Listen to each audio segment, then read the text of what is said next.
It's only been 8 hours, so let's see what happens over the next. Yeah, you're going to see a lot more.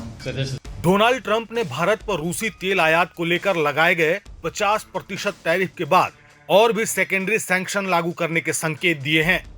Bharat के इस कदम को दुर्भाग्यपूर्ण, अनुचित और राष्ट्रीय हितों के खिलाफ करार देते हुए कड़ी प्रतिक्रिया दी है। वहीं ट्रंप प्रशासन का कहना है कि यह कदम राष्ट्रीय सुरक्षा से जुड़ा है, क्योंकि अमेरिका का आरोप है कि भारत रूसी ऊर्जा खरीदकर यूक्रेन में चल रहे युद्ध को परोक्ष रूप से फंड कर रहा है। स्थानीय समय के मुताबिक महज 8 घंटे पहले ही ट्रंप ने भारत से आयात होने वाले सामान पर 25% अतिरिक्त टैरिफ लगाने का ऐलान किया था। यह पहले से लागू 25% टैरिफ के ऊपर है। जब एक पत्रकार ने सवाल किया कि चीन जैसे अन्य देश भी तो रूसी तेल खरीदते हैं, फिर केवल भारत पर इतना सख्त कदम क्यों? इस पर ट्रंप का जवाब था कि अभी तो सिर्फ 8 घंटे हुए हैं, देखते रहिए क्या होता है। आपको और भी बहुत कुछ देखने को मिलेगा। कई सेकेंडरी सैंक्शंस भी आएंगे। Let me go, please. Indian officials have said that there are other countries that are buying Russian oil. It's okay. Like China, for instance, It's buys okay. more. Yeah. Why are you singling India out for these additional sanctions? It's only been 8 hours, so let's see what happens over the next. Sanctions you're going to see a lot more. So this is a taste of You're what's going to to see a come. lot more. You're going to see so much secondary sanctions. Yes, ma'am. वहीं चीन पर भी कार्रवाई के संकेत देते हुए Trump ने कहा कि चीन पर भी इस तरह के सेकेंडरी सैंक्शंस लगाए जा सकते हैं।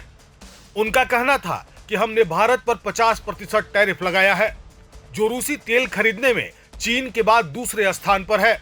हमने भारत के साथ किया और कई अन्य देशों के साथ भी करेंगे, उनमें चीन भी शामिल हो सकता है।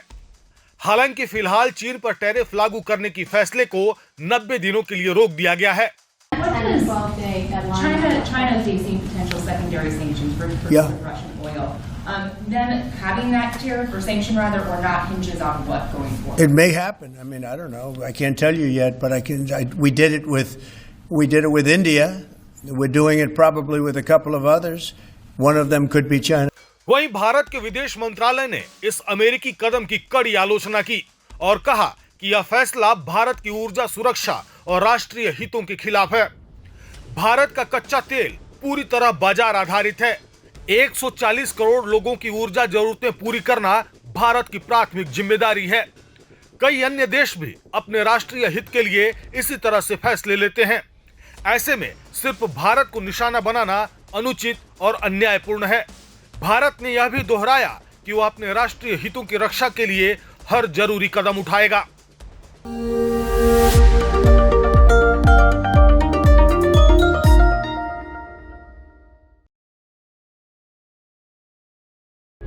प्रभातखबर.com, विश्वास वही, रफ्तार नहीं।